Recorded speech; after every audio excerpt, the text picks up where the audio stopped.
This is Shamanda, producer, therapist, author, and researcher. So I wanted to come in and talk to you guys and share some thoughts with you about transparency, vulnerability, and persistence. As we leave behind 2021, I just thought it'd be a great opportunity to kind of reflect on those topics and those thoughts for before this year ends, rather. So if you're interested, then stay tuned.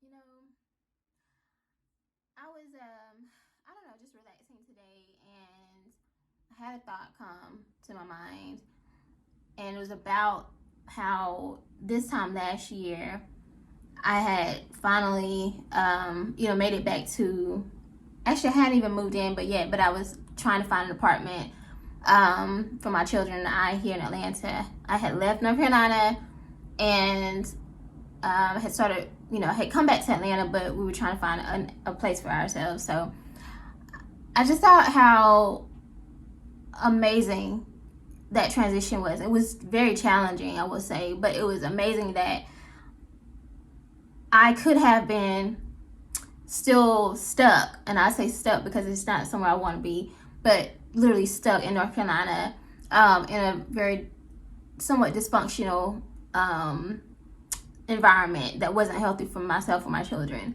and not what I wanted, right? For what I want for my life and my children's life, I'll put it that way. And I just thought how hard it was just to get back to Atlanta, to get away from that. And I actually documented the journey. And if you watch Vlogmas from 2020, then you'll see, that journey. And I was very transparent. I think that's one thing. So persistence is just like not ever giving up and like really, setting your mind to a goal and like sticking to it. Like no matter what, you stick with it. Now, no matter how hard it gets, no matter how many people, let you down or like don't help you or support you, whatever. Like you literally just keep going. Like keep taking the next step, and the next step, and doing what you need to do in order to achieve that goal. But then for me, it's the level of transparency too. Is that when I go through certain things like that, I like to share it. I like to document that journey because I can literally always go back and look at it. And one thing that I practice with my clients as a therapist is a strengths-based approach, meaning I truly believe that like people, we already have what we need inside. We don't, many times we don't think we do. We feel like, oh, I can't do this. But I guarantee if you think back over your life, there's been a moment where you felt like you couldn't do something, right? Like you felt like, oh, I'm never going to overcome this. I'm never going to heal from this relationship with this breakup. I'm never going to be able to do this and that. But you did. And you didn't think you could in the moment, but you did. You made it through eventually, right? And so I always challenge the people I work with to look back on those moments. Let's go back. Let's revisit some of those challenging moments. What did you do? How did you get through that? Who were the people that came through for you, that helped you, gave that extra push or whatever? Like, look at the resources and the strategies that you used before to get through something before, right? That you found challenging and, like, feel like you were never going to overcome. Because it's already there. The resources, the strategies are already there. And so, for me, I look back on those moments, and I'm grateful that I document them. For some people, it would be considered embarrassing. They would never do what I do, right? I document it, I vlog it. I've written a whole book about my life, produced a whole movie about it. A lot of people would be like, no way, I'm never going to share the things that happened to me, what I've experienced. It's like, it's just too taboo for them. They just couldn't even fathom the idea. And then they look down on people like me, like, why would you tell your business like that? Why people would never think that it's about you, so why would you even let them know that? And for me, it's about, I know that I went through and have gone through or will go through and is going through whatever certain situations, and mostly it's not just for me. Like, it's because I have the capacity to share it with other people to help them, right? Like, why would I go through something super challenging right? And just sit on it. I'm the only one who will ever experience that moment, and whatever I went through or whatever I did to get through it, and nobody else will be able to benefit from it. To me, that's crazy, because I feel like it's in vain, because like I'm just keeping it all bottled in, like nobody else can benefit from it. Like, no, like let me share that, let me share this. It's almost like even when people like buy homes, right? Like if you buy a home and you know how hard, like it's really challenging to buy a home, right? It's a lot that goes into it. Let me just be honest, right? I've done it. I've tried like 2 or 3 times, and it's because I'm an entrepreneur, and it's just a lot. But I know how hard that could be. But I'm the person that you could come to and be like, hey, what are the steps that I need to take? Like what are the barriers? What's hard about it? What's the easy part about it?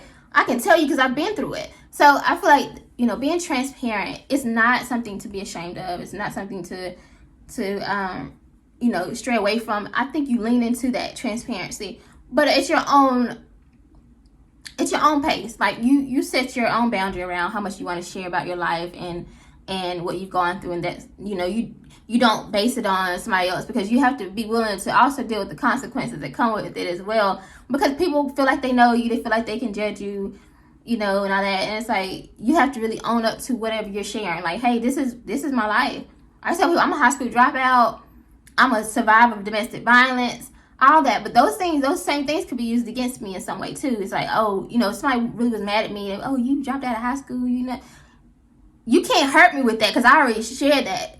But that's what I'm saying. But some people they're not emotionally ready for that. So you have to be really, really, really ready. You can't hurt me with my own truth. I'm going to tell you that right now. You can't hurt me with my own truth. That's why I tell it. Period. And then, of course, like vulnerability. Vulnerability is just like being like risking it all, like putting it out there. Like vulnerability, and a great example of that is like when you're dating somebody, you're being very vulnerable. You really have to believe and trust that they're not going to hurt you. Or not even that. I think it's more of accepting that it's possible that they may hurt you and that you will be able to recover from it. That's being vulnerable. It's putting yourself on the line in whatever situation, whether it's like a romantic situation, work, money. It's whatever, but you're literally you're risking it, and you're putting yourself out there, and you're disclosing parts of who you are, but you have to be, you have to be okay with that, and it's scary. People, we talk about these terms, persistence and vulnerability and transparency, but there's the other side of that is very scary and it's uncomfortable.